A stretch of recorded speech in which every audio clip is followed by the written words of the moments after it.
Helium is this really complex system, especially for think of it as kind of normal people. For some people, they don't know where to start looking, or when they start looking, they don't know what the numbers that they're looking at mean. I love building hardware and I love building experiments. I'm the guy at the university you'd always find hanging out in the lab, making them simple and coming out with valid, actionable intelligence that people can use. That's basically what the job of a data scientist is.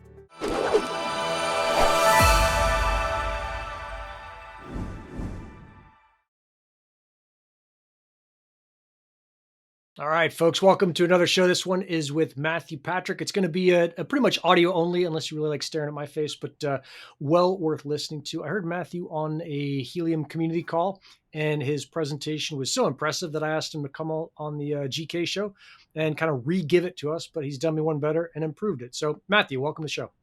Thanks for having me. So I was pleased to meet you the other day on the Helium community call, where I got the opportunity just to talk a little bit about what I do for Helium.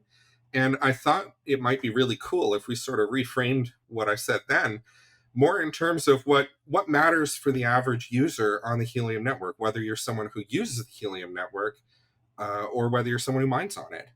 And so Yeah. I've got a few notes here on how you can use statistics to get a more objective point of view when it comes to your setup on Helium.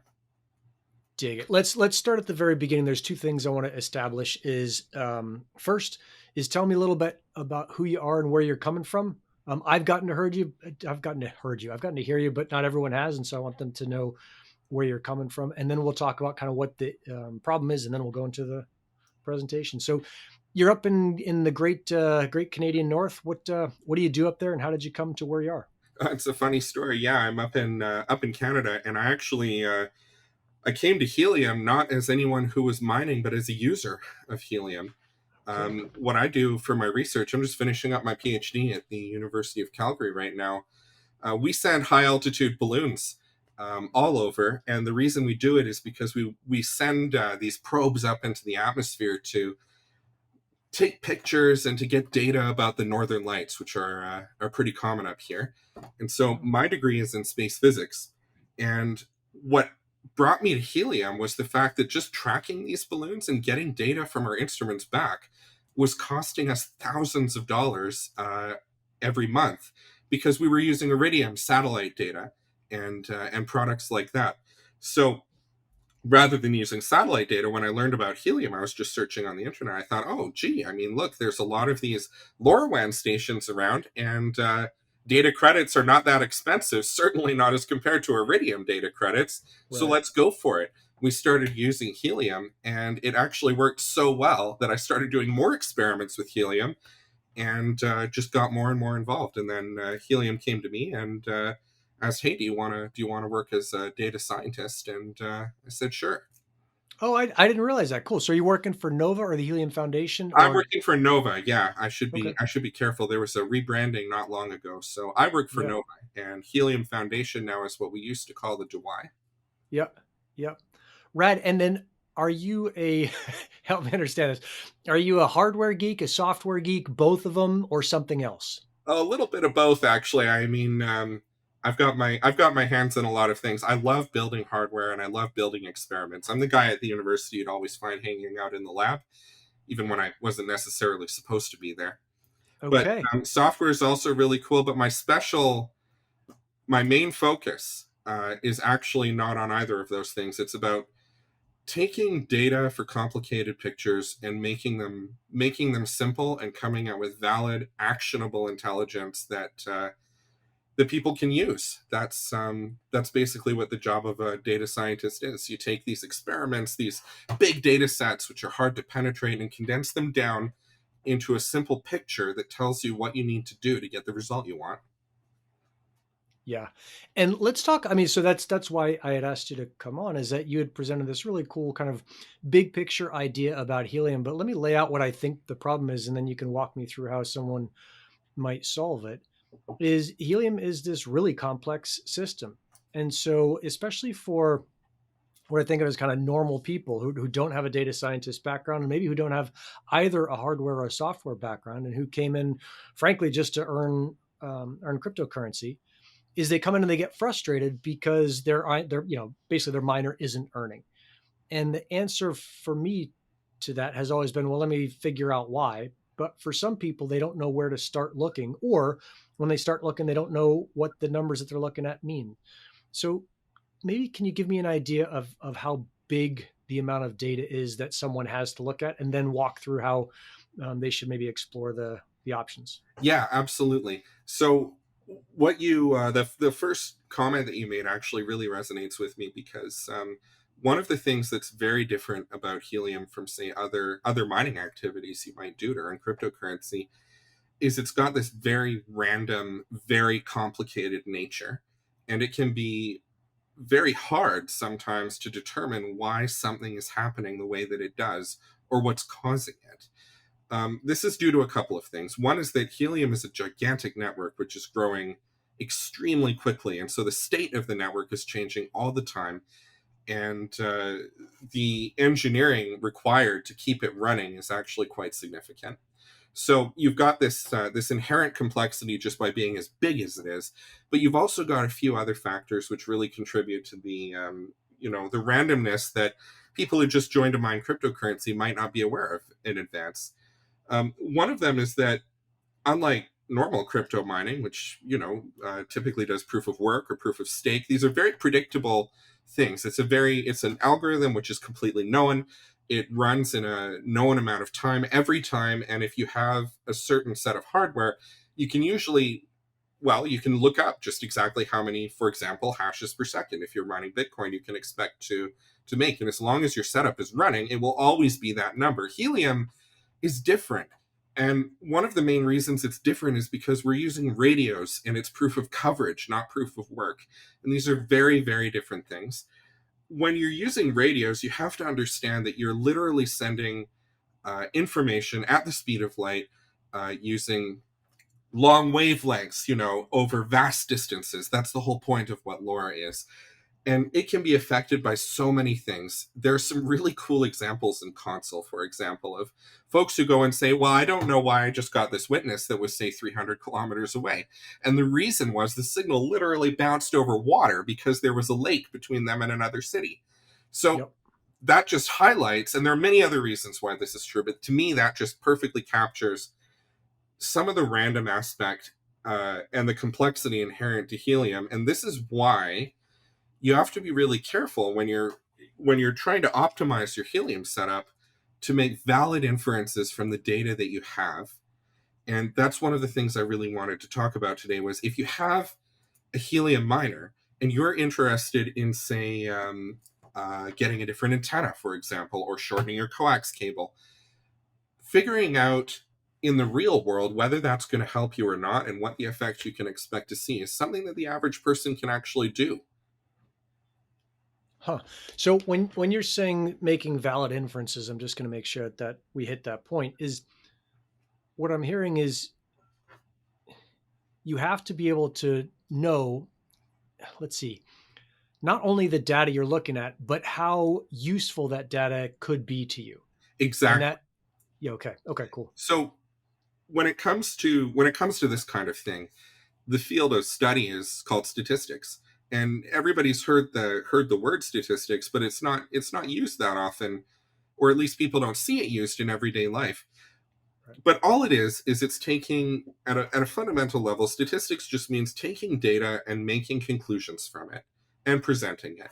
And an example of this is something everyone on Helium is already familiar with, which is the Helium Explorer.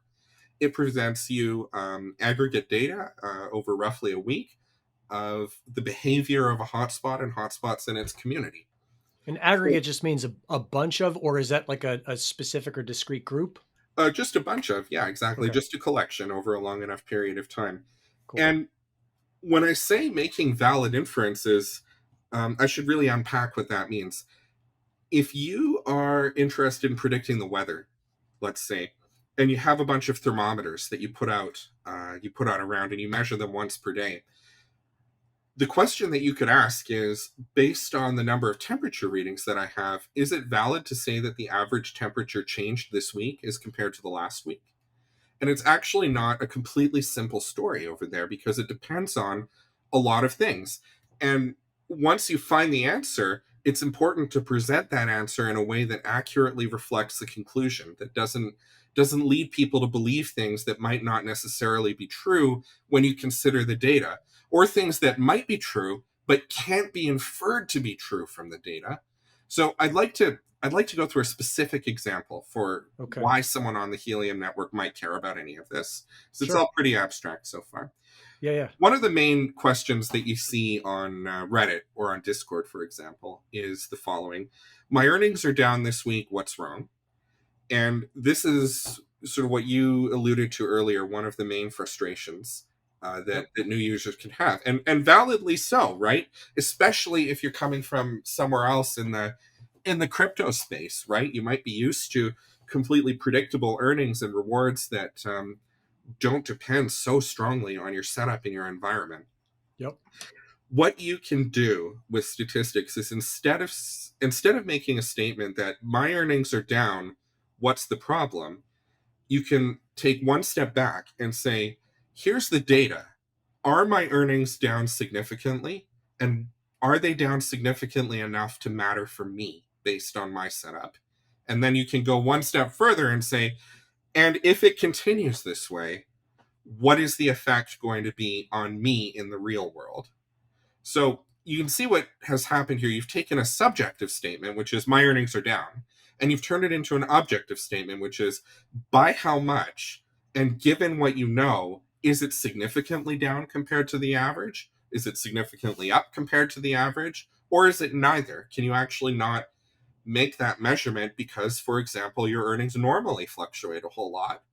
Right. There are many examples where earnings, for example, on a day-to-day basis fluctuate quite a bit, and you have to zoom out and say in Explorer, look at weeks or even months in order to get a good picture of what's going on. So what a bit of statistical knowledge can give you is the power to take subjective statements and turn them into objective statements, and then take the results from those statements that you can support with the data, and come up with actionable things that will actually have an effect on your setup and on your earnings. Totally. And I've got well, I'll let you keep going, but I've got an example here of how you can actually do that using Cool. some simple tools like even Excel. But that's Yeah. that's the high level overview of what I think most people on Helium are going to care about when it comes to this stuff. Right. I mean, yeah, I got this actually just before we came on this call. Someone had reached out on Twitter and they're like, "Hey, can I vent at you for a second? This Helium thing is really frustrating me. There's Helium is saying that the network isn't down, but my hotspot isn't earning." And I get that. Like that happens to all of us. All of our hotspots go kind of up and down. But I'd love to be able to point them to kind of, hey, a well thought out step by step process. Because typically what I do is just look at everything until something makes sense, but I don't have a great step by step process that I've thought through to make sure that my thinking is correct. Yeah, and there's a couple of steps that actually your average person can do without a whole lot of background in sort of really fancy math or fancy statistics Sure. or big data or anything like that. Yep. There's some simple ways to look at this.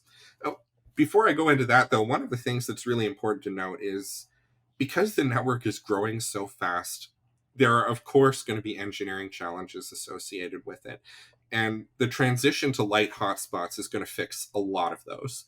So if your hotspot is stuck syncing, for example, that just won't be a problem anymore. So there's a wider picture here than just looking at your data and what you need to do to optimize your setup. It's also a bigger engineering problem that involves the continuous growth of the network and the changes that we're making at Nova to make it run better for everybody.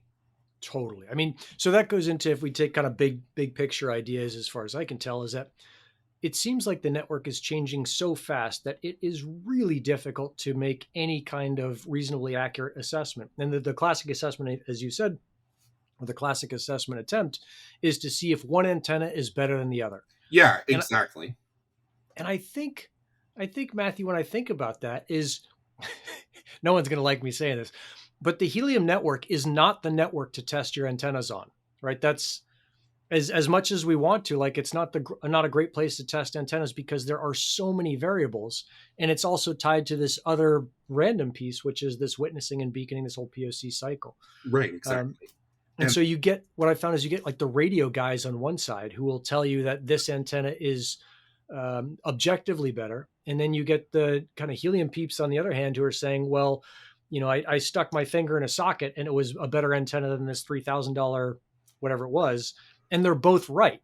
Right. Because when you mark it, it depends on what you measure. If you're measuring earnings, it's one thing. If you're measuring received signal strength, it's another. And to one party, one thing is much more important than the other.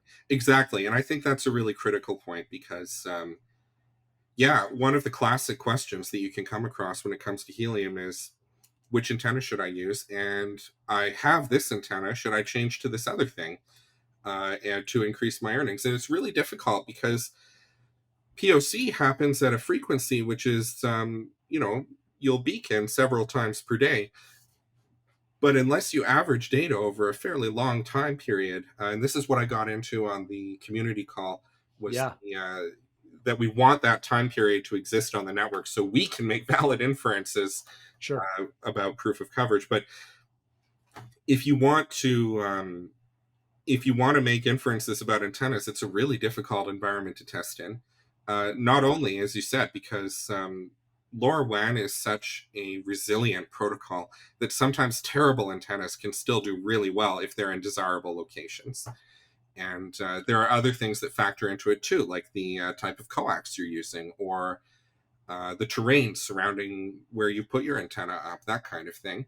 So it's So difficult, but there are still ways that you can, with just normal tools and average knowledge, determine in the real world whether these kinds of things are important for you or not. And I want to talk about that next a little bit. yeah, dig it. I mean, I think I'm getting the sense that objectively I may have been wrong in saying this whole time, or not. Let's see. It would be de jure. Like I've been wrong in saying that antennas don't matter because they must matter. But in actual kind of fact de facto, I've been right because there's so much variance that the type of antenna you use, doesn't seem to make a difference as far as high gain versus low gain. At least on the hotspots I've looked at, where I've got, like the location is the critical piece. It's not really the antenna. But I'd love to hear Exactly. about how you'd walk through someone assessing an antenna. Yeah. So let's take the antenna example for a moment. Mm-hmm. Let's say that you have a helium hotspot and you set it up and you're looking at your earnings, and then 1 week they are lower than you would have expected. The Mm-hmm. first step might be for a lot of people to go on social media and say, "Oh, helium is not working. The network has a problem. Clearly, it's broken. Yeah. Clearly, it's broken." Right, but if you take a more objective point of view and you take a step back, you can run a simple test which will tell you whether this is a real effect or whether this is something which is just based on the inherent randomness of helium itself, the network growing and changing, the number of actors always changing, and things like that. And one of the easiest tests that you can do right now today is called a t-test. That's T like tango.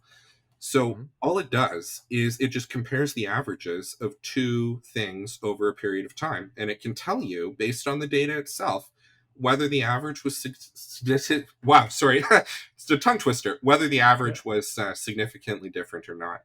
So rather than Okay, hang on a second, because that might make a ton of sense to you, but I think for someone hearing that the first time, they may have missed the right, right. So significance of let's that. take your earnings over a week, and let's Yep. say that there's some number, and then let's take your earnings over the next week where you notice there was a change, and let's take some other number.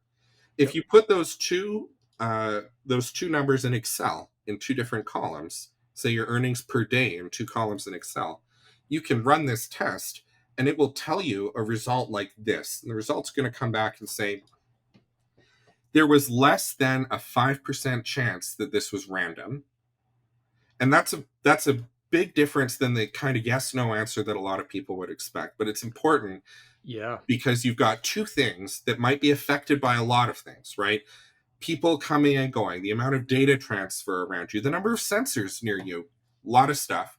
And it will tell you, though, based on how noisy the data is in each of those columns, your earnings per day in Excel, was there a significant difference, or was there not? And if there's not, then you know that you're kind of going down a rabbit hole, and you should invest a lot of your time and energy and maybe money into optimizing your setup for an effect which might not be real. It might be due to Ah, any number of Matthew, other things. is there a tool? So if we think about this for the average user, like for you, this is probably dead simple. For me, I'd have to go Google and how to do it and then figure it out, make a couple mistakes and probably make the wrong thing and then finally figure it out. And then maybe for someone else, they're like, dude, that's beyond me. I don't do math. So for that third person, maybe for the lazy version of me, is there something where I can just go in and plug in amateur Jade Hair and see, oh, this week you're statistically down, or it's a statistically significant difference over last week, or like there's nothing to worry about. Do you You know of know, anything like that? right now for the third person, we don't actually have that, and I think that this would be a real opportunity for this would be a real That's opportunity to shine for someone who would put together such a tool, because at the moment the only way to get that data would be to, well, paste it in Excel and use that function. But a lot of people don't want to do that, you're right. And so yep, a real place where we could grow, I think, is by making these tools super available to just anybody to yeah. uh, to Oh, use. that'd be rad.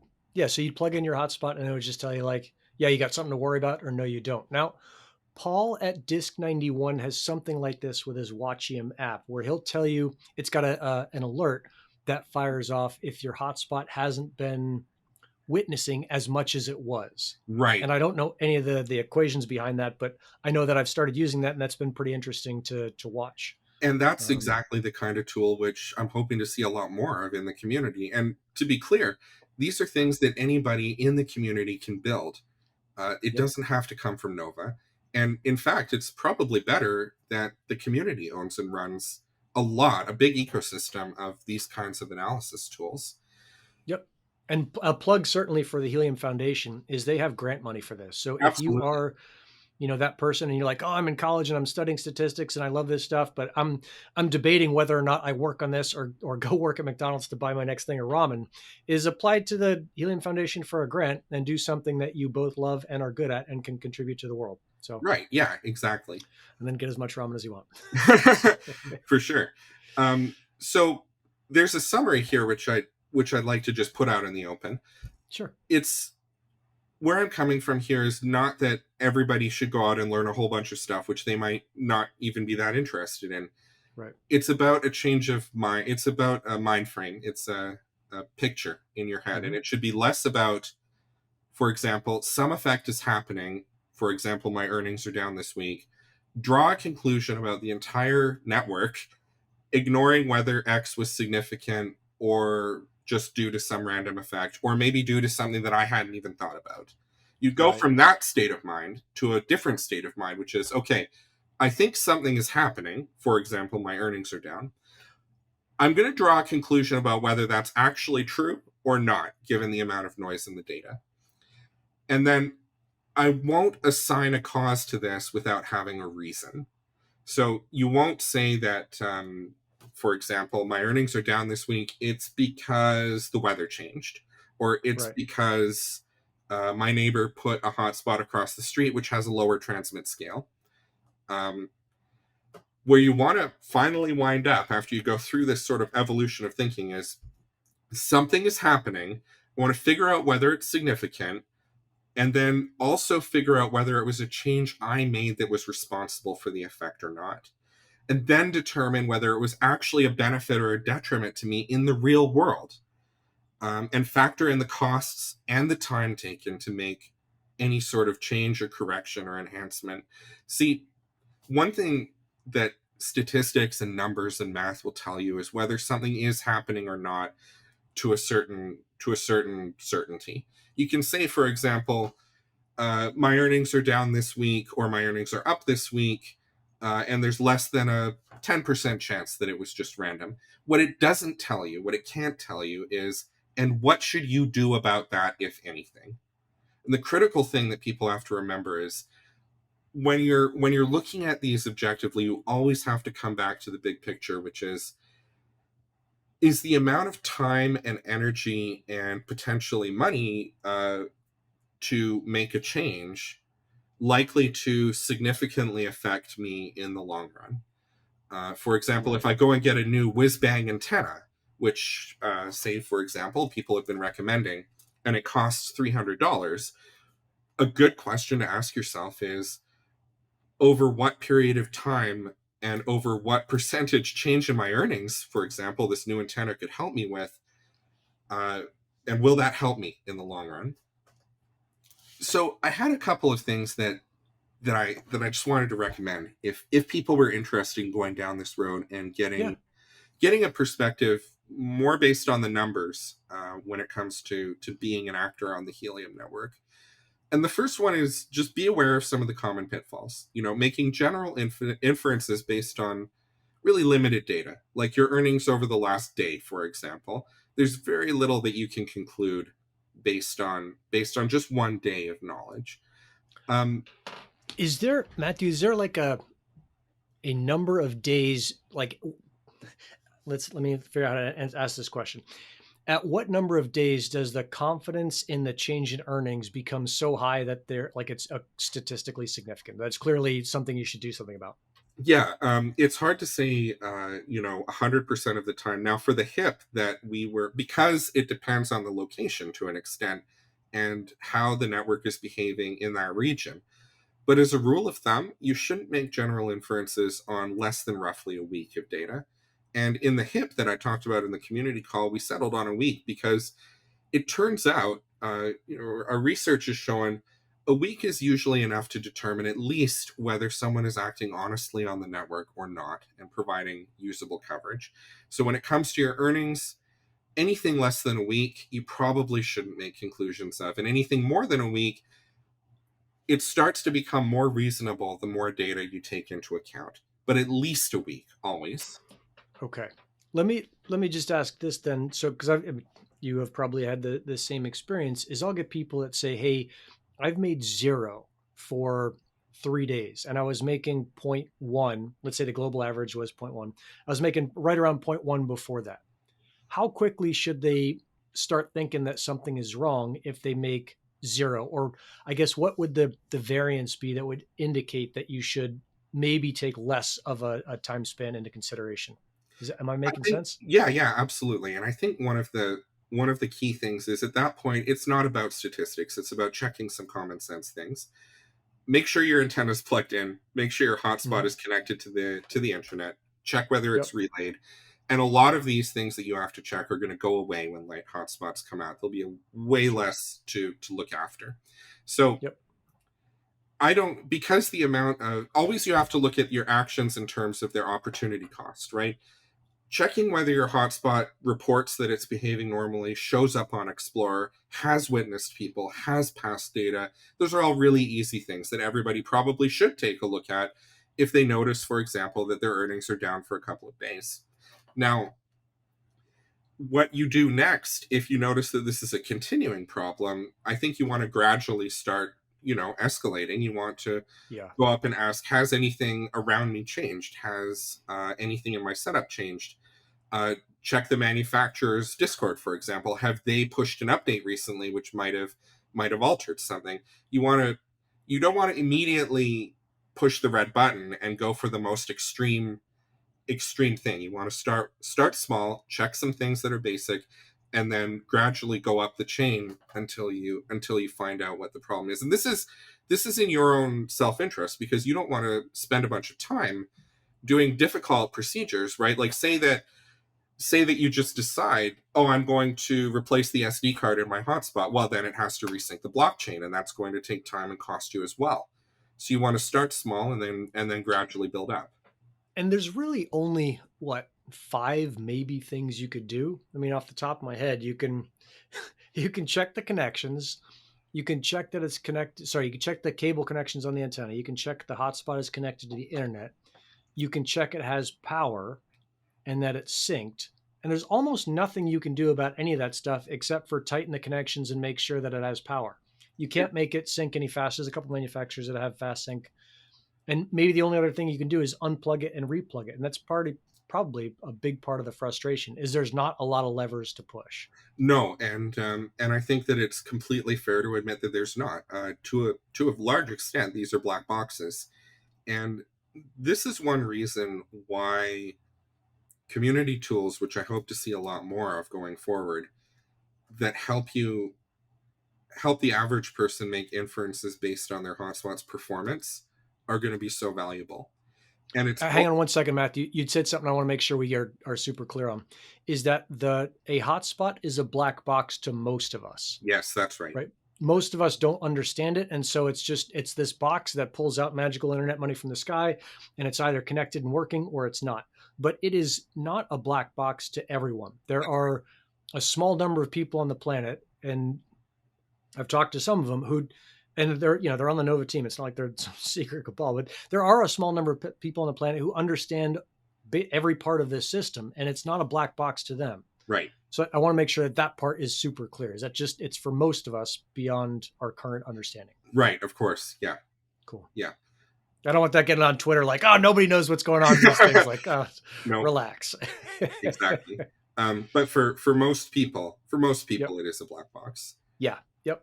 100%. And I can understand how sometimes there can be a degree of frustration when you're presented with something that to you is fairly opaque and is also subject to all of these random influences. It can be a difficult thing. And I think part of it is just coming back to the statistics. One of the reasons I think it's valuable to at least be familiar with the terms is because it can change your mindset. It can change your mindset from a purely reactionary, this is happening to me and I want to know why, to a more objective, I want to understand what's happening, if something is happening, and if there's anything I can do about it. And just that frame of mind is so much more productive. Yes, 100%. I love it. There's a book actually I'd recommend, which is sort of a famous book. It's called How to Lie with Statistics. And if you're just a person who just wants to learn a little bit about this, and a little bit about how you can make determinations from data, whether it's on helium or anything else in life, it's a really great book because it's actually it's an entertaining read. The author presents it as here's how to do all of these evil things with numbers, and eventually in the book they turn around and they come back and say, okay, not really, don't do that. But if you ever run into these kinds of claims in the wild that don't make any sense, here's how to look them in the eye, see through them. And by the way, if you've ever got, some data and you want to find out what you can learn from it, here's how to do it. And it's a very plain English kind of approach to this stuff. So if anyone wants to go a little deeper and maybe wants to learn some of these techniques, that book would be a great place to start. Cool. Noted. You said when we started this t-test piece, and it stuck in my mind, is that, I'm assuming that's something I just Google how to do a t-test. Oh yeah, exactly. It's something that Excel actually has built in nowadays. Okay. And then to pull my earnings data, is there an easy way to do that? Or do I just kind of go through day by day on Explorer? Like how would you can certainly go day by day on Explorer. That's 100% an easy way to do it. Another thing I'd really recommend is to just learn a couple of tools that we have besides Explorer. A lot of people, Explorer is sort of the farthest they ever go, but there's a whole world beyond that. And one of those things is the Helium API. So the API is usually used by programmers to go in and build services that are related to Helium. But you can use it too, just if you want to find stuff out. If you read the Helium documentation, all it is it's just a URL that you paste into your browser, for example, and you can find out different things about hotspots, about packets on the network, about proof of coverage, and you can get this data just in your browser. So the API is sort of the next step besides Explorer that you can use to get some of these things. Is that something that I have never done that. Is that something you think you could walk me through live, or is it something where it's like, no, Nick, you got to go read for like an hour and then you'll figure it out? I don't think it'd be an hour, but I think if you look at 5 minutes and just do some of the examples, you'll see what the deal is. All right. Cool. The other thing you can do is, and this is something I'm not sure a lot of people know, if you go into the Helium console and make an account, if you have any of the LoRaWAN devices that can run on the Helium network, and there are hundreds of them, it can be a great tool to probe what's going on in your region, just to use one of these devices and see how people who use the Helium network, not mining, but sending data on it, see how it reacts. One of the best ways to assess the performance of your own hotspot may not even be proof of coverage. It might be just getting, for example, a simple sensor, a light sensor or a tracker, Yep. and walking around and seeing how far your own antenna can reach, because you'll see data from your hotspot on the console. And Yep. a key indicator, if something isn't right, could be seen right away because your hotspot might not be sending data that it really should, based on the distance between you and the sensor, for example. Oh That's the way yeah. you can find that out just right away. Yeah. No, I stumbled on this. So when I first started putting hotspots up, there wasn't, I don't think 𝗪𝗏 existed. The mapping project wasn't big. The mapping project wasn't big. In fact, at the time, the only way to map it was you would get this 𝗺𝗿𝗏 device from Helium. So they bought like 20 or 30 of them and they'd sent them out to the community. So it was like really cool if you got an 𝗺𝗿𝗏 mapper. And I figured, fuck it, I'm just going to buy my own. They're like $300. So I bought one of these things. I've still got it somewhere. And I would go around, pushing the button and sending out transmissions and tracking stuff, mapping stuff. And then I figured out, man, if I put an 𝗚HT65, which is a temperature and humidity sensor, like I didn't care about the temperature and humidity, but if I put it next to every hotspot that I placed, and I think they're like $30, I could do exactly what you're talking about. I could look on console, and as long as those data packets were coming through my hotspot, I knew I didn't have to worry about my hotspot because it was working. And Exactly. so it's like a totally lucky thing that I stumbled on.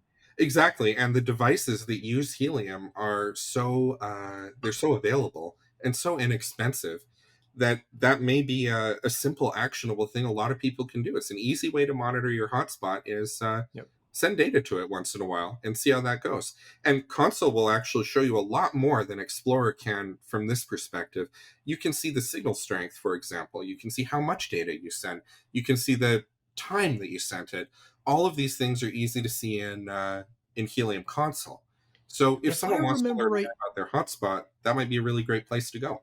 oh, dig in the console. If I remember right, though, I don't think you can say that you only want your hotspot to buy the data packets, right? Like, That's am right. I missing it? Yeah. Right now, that's not a thing. I believe, and I'm not 100% sure on this. Don't quote me on it, but I believe there will come a point where you can set preferred hotspots to send data through.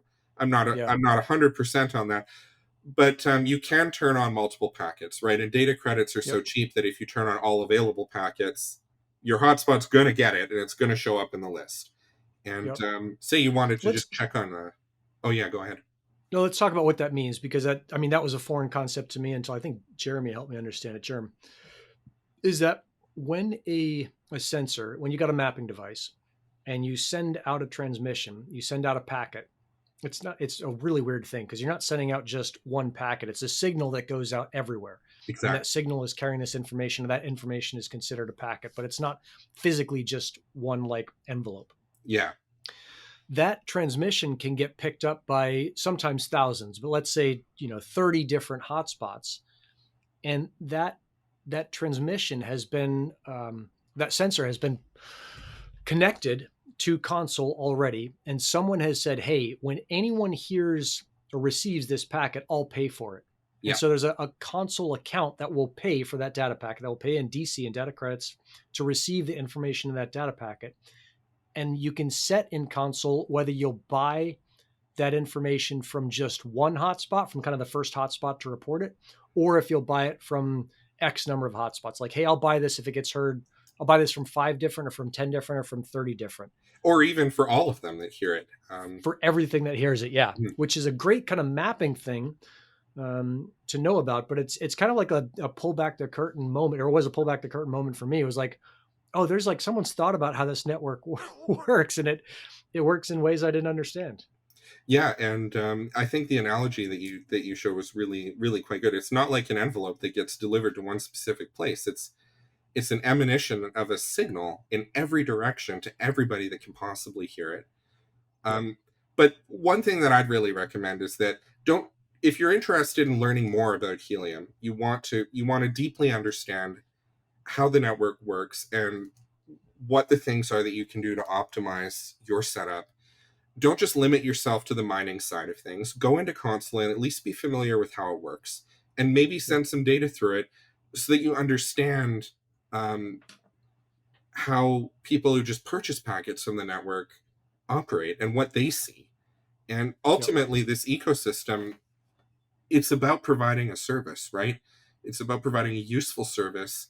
Yeah. And That's what I it's just built think for. it's really important to be cognizant of that picture as well as the mining picture. Yeah.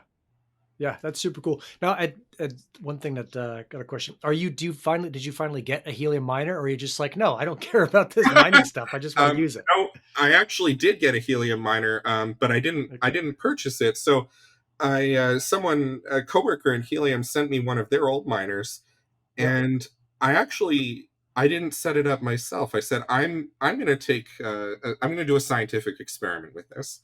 So I went to somebody who I knew might be interested in this sort of thing, but had never heard of it before, and who also wasn't uh, wasn't sort of a tech nerd like I am.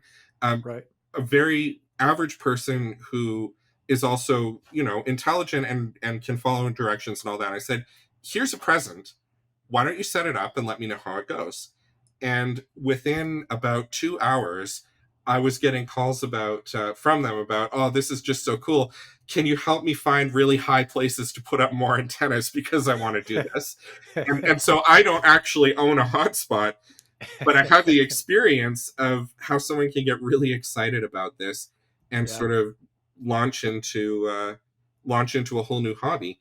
And Yep. mind you, this person who I gave it to didn't know anything about radios beforehand, but was learning so rapidly after they got into Helium about things like, oh, what's signal strength? What's an antenna gain? Why should my cables be, on the shorter side? Why are there different kinds of cables? And it was actually really inspiring to me to see just how fast someone can get inspired to learn when they join the project. So it was really Yeah. neat.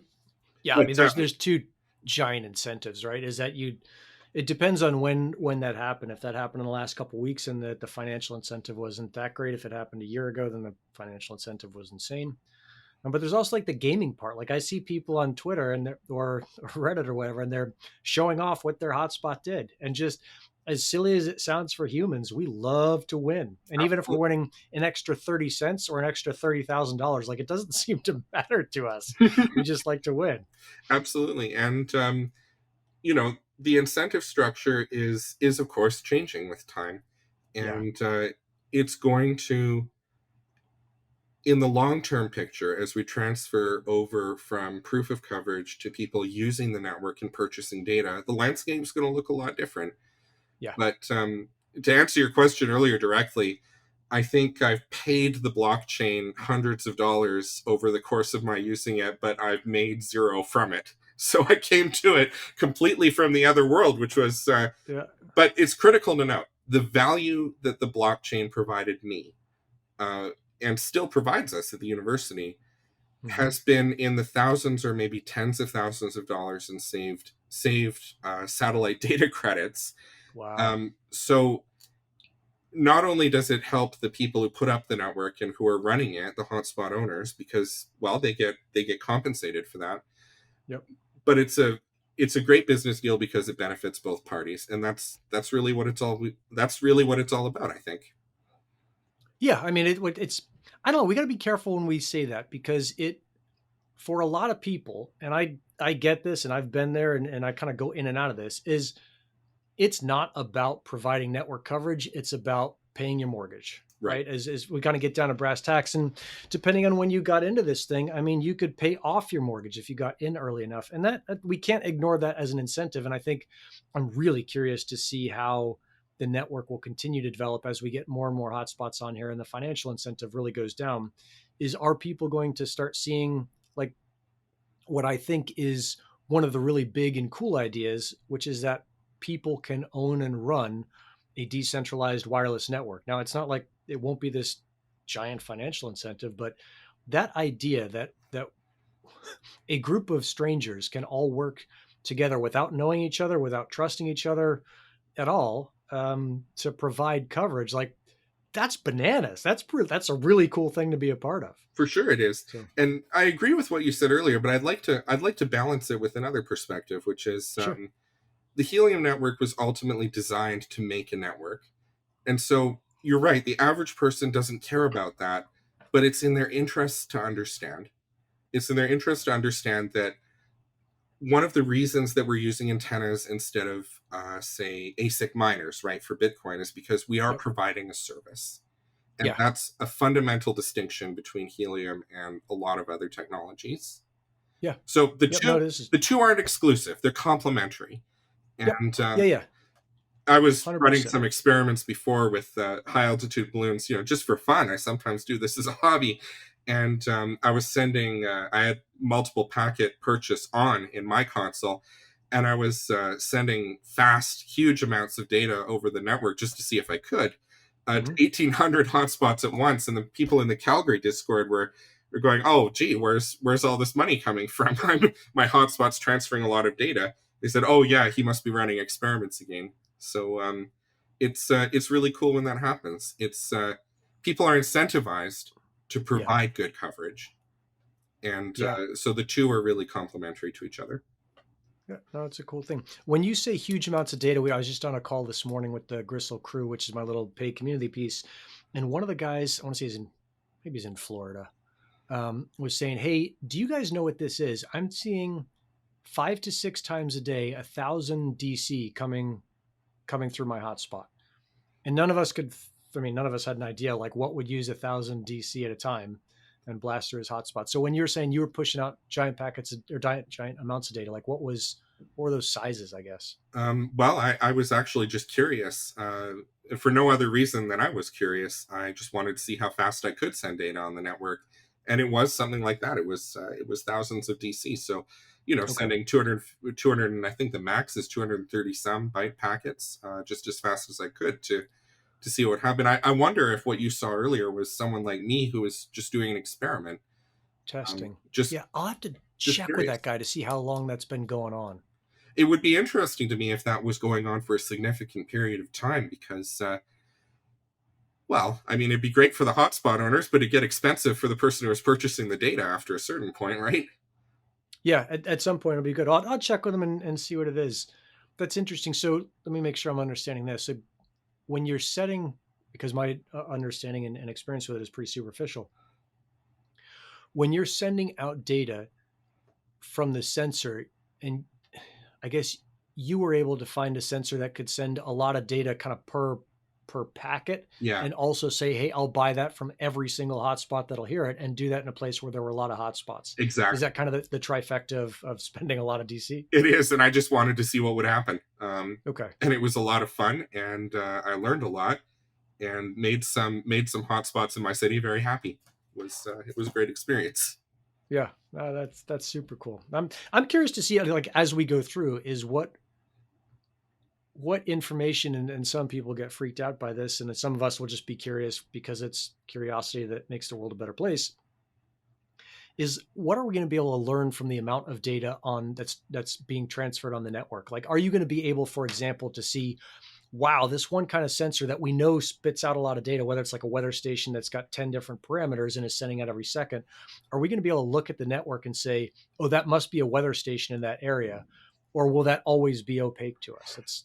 I'm curious about that. To an extent, it'll always be opaque because, of course, the data are encrypted, right? Yep. When a customer purchases data on the network, it's important that their data goes to them and no one else. But that doesn't mean that you can't learn in broad strokes what's going on.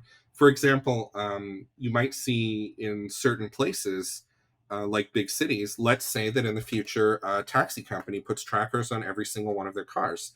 You might notice that the packets are always 11 bytes, which would be a latitude, a longitude, and an altitude, and they're being sent at a certain frequency. There are things you can learn that Oh, don't interesting. specifically identify who's sending the data, but Yep.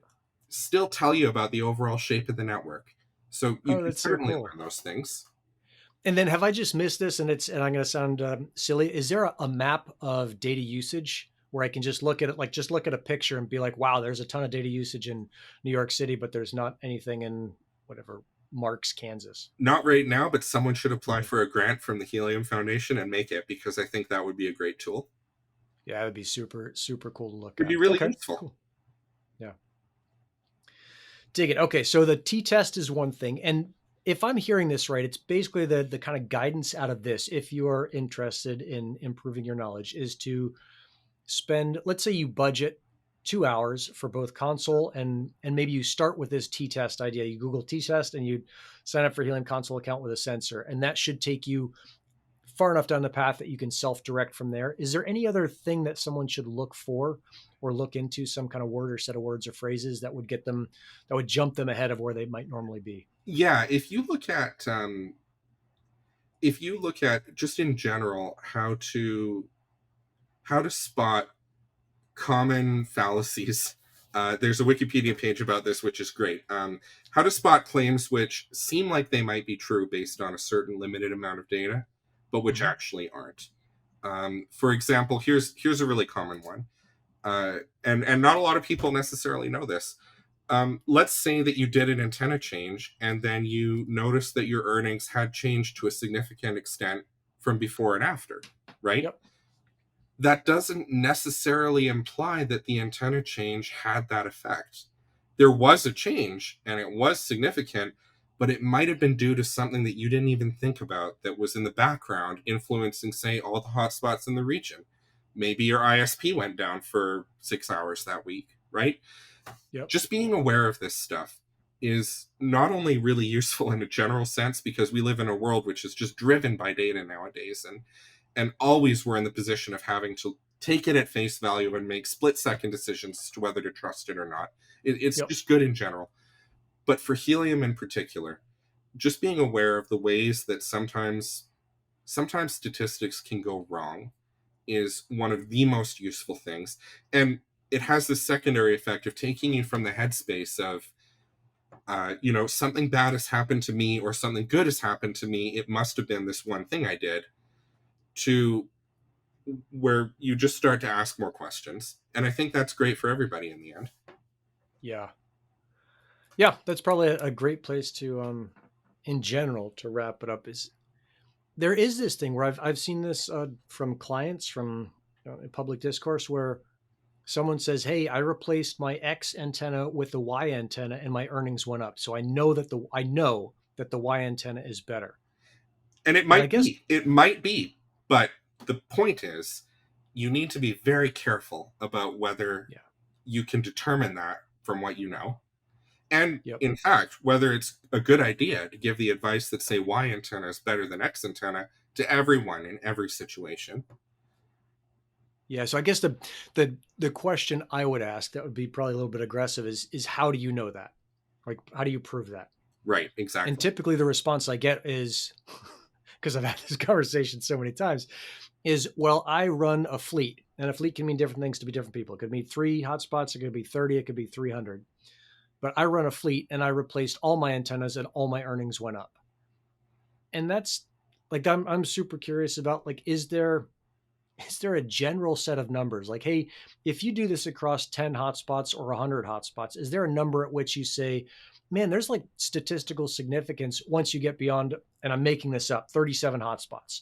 Like, if you Yeah, do something across 37 hotspots and see it, like, maybe you got something going on there and you don't need to do a deeper analysis. it's a great question. And the answer is, unfortunately, in order to know for sure, you've always got to do that deeper analysis. But that doesn't prevent you from making a valid hypothesis. And especially if someone runs a fleet of 100 hotspots, they made this change and every single one of them showed an effect, which was measurable. You've got a really good reason to look deeper. You might not want to go and say, therefore, with 100% certainty, not that there is such a thing, this had that effect. But you might say, it's a strong indication that something's going on here. I should learn more. And Yeah. there's no hard and fast rule. There's no magic number that's going to tell you at this point it's safe to make this conclusion, because unfortunately the world we live in, lots of stuff just isn't that certain. And Huh. the kinds of answers you're going to get from these analysis aren't going to be yes or no. They're going to be, well, there's less than a certain percent chance it was random, or there's greater than a certain percent chance your change had this effect. It's always Oh, going to come back as being a probability or a chance. It's never yep, going to give you a solid answer. And yep, it's just a really good thing that it's a really good thing to know and to be aware of, that that's just how data works most of the time. yeah. Hey, I flubbed this the other day publicly, so I'm glad I'm getting the chance to ask you. Hopefully, you'll understand it better than I do. Is that during this recent deeper hearing, is we were talking about standards of deviation and how many standards of deviation the data was off of the expected. Yeah, And I feel like I've got like a gut understanding of it, but I can't articulate it. Can you walk me through how likely or unlikely things get as you get, let's say, one, two, three, four standards of deviation out from, I guess, the average of the, yeah. absolutely. Yeah, and that's a really great question. What it comes down to is what the underlying system is. Now, in a lot of cases, there's this thing which we call the normal distribution. You've probably heard it by the name bell curve too. Mm-hmm. When you've got a really large number of independent samples, it turns out that they can follow this normal distribution. And what that means is that uh, most things in the distribution are average. But if you move a little bit lower or a little bit higher, the population, the number of those things that are different, goes down. So in the case of the deeper hotspots, we were looking at things that had to do with, well, there were a lot of parameters, but one of the main ones was the number of times that a deeper hotspot ever witnessed other hotspots from other manufacturers. And it turned out that basically 100% of the time they only witnessed hotspots from other deeper hotspots. And that was something that went into the case that was presented to the MOC. So when you compare that to all the other hotspots on the network, what you find is that most of the time hotspots talk to other different kinds of hotspots from different manufacturers. It's a pretty random thing. And when you look at, say, something that's 12 standard deviations from the mean, which was deeper, what that's saying, all that that's saying is that given what we know about the network, that happens less than 0.1% of the time, is how you can think about it. It's a very, very abnormal thing. And it's so abnormal that when you look at every deeper hotspot, that this abnormal thing was happening all the time for every deeper hotspot, it became hard to believe that that was by accident. And Right. this is what motivated the statistical tests we ran to determine that there was actually some factor here, some entity or person making that decision to cause that to happen. It wasn't just by random chance. Yep. So this standard deviation idea, if I'm looking at this bell curve from, bell curve graph, and so the high point is in the middle and the low points are on the side, and it has this nice curve Yeah, coming out to the left and the right. If I'm understanding this standard deviation general concept, is that as you move out to the edges, as you move out to the kind of long tail on either side, it starts becoming really quickly like really unlikely to be in those areas. exactly. If you think about, say, a classroom full of students who took a test, if you graph a bell curve of all of those scores, the number of students, most people are average. The number of students who get every single question right on the test are small. And on the other hand, the number of students who get 0 questions right are also small. And Yep. that's what the idea is. So you'd say that another word you might come across is percentile, which just means that this many percent were below that value. So somebody who's got a very, very exceptionally good score would have a higher standard deviation from the mean, from the average. Yep. Yep. uh, Let, go ahead, sorry. oh, sorry, in the case of deeper, it was like, regardless of the test, every single student, which was a deeper hotspot, was failing every single time. And it just became impossible to attribute that to random chance. Let's put it in a different example that might be easier to understand. Is let's put it into human height. When we Sure. think of standard deviation, so I think the average height is 68 inches of whatever. Let's just say American male, so 5 feet 8 inches. Right. Maybe it's 6 feet. Whatever it is. Like when we start talking about standard deviations, is that as you go out one on either side, now you're talking about someone who's like 5 feet high or 6.5 feet high or something like that. Exactly. And you're talking about people who, say at that point, one standard deviation, I believe it'd be about 70%. 70% would be below that number, right? So if you're one standard Got it. deviation higher, you're in the top 30%, roughly, say. Got it. And then Okay. two standard deviations, you're starting to get into 80 or 90%. And as you go higher and higher, you become more exceptional. Right. And so I think that the piece here that really kind of hit me was that like 3 standard deviations is, if we're talking about height in humans, is you're looking at someone who's like, what, 7 feet 10 or something, like a really tall person. Exactly. And 12 standard deviations, or even 4, which I remembered 4 for some reason, like you're starting to look at someone who is 9 feet tall. Right. Or Something that 10 may feet tall. only happen once. Or in fact, here's an important part, may never happen. There may Right. Like there are no 20 feet tall there people. are no 20 feet tall people, Or exactly. 20 foot, yeah. So you gotta be a little bit sensible about how far you read into this thing. Once you get past Yep. 2 or 3 standard deviations, you're talking about things that basically never happen.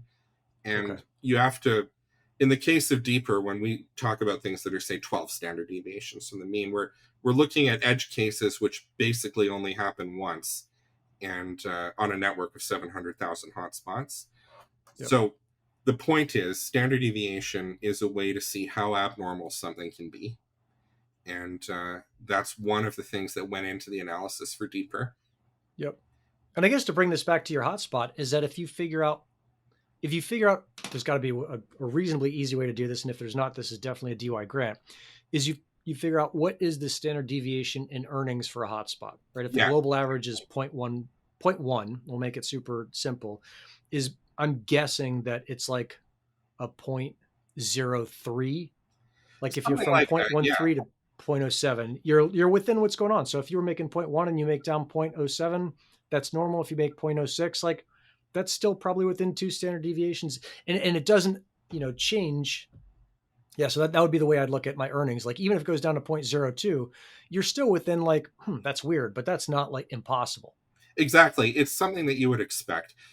If, on Yep. the other hand, you're saying the top 1% of earners, well, Yep. you might have a strong case for your setup being really, really good, and you Yep. might look at why that is if you were going to advise other people on how to duplicate it, or on how to make more for yourself.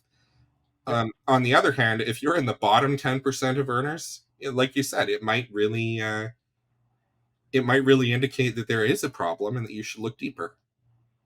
Yeah. Yep. Totes. Matthew, thanks a ton for coming on and helping me walk through this. It's been super helpful for me, and hopefully it's been helpful for folks listening to this. Yeah, my So we pleasure. talked about, yeah. Is there, let's see, if people have questions for you or about statistics, is that something that you kind of entertain in general, or is there a place that you'd point them towards outside of just Googling You can always statistics? find me on Discord if you want to ask specifically about science or math with regards to the Helium network. I'm happy to chat. You'll find Okay. me. My Discord handle is Star Watcher in the Helium and Nova channels. Okay. And yeah, aside from that, my overall advice would be just stay curious and do experiments, and you'd be surprised where that can take you. Love it. Thank you so much, man. That was awesome. All right, thank you very much. Take care.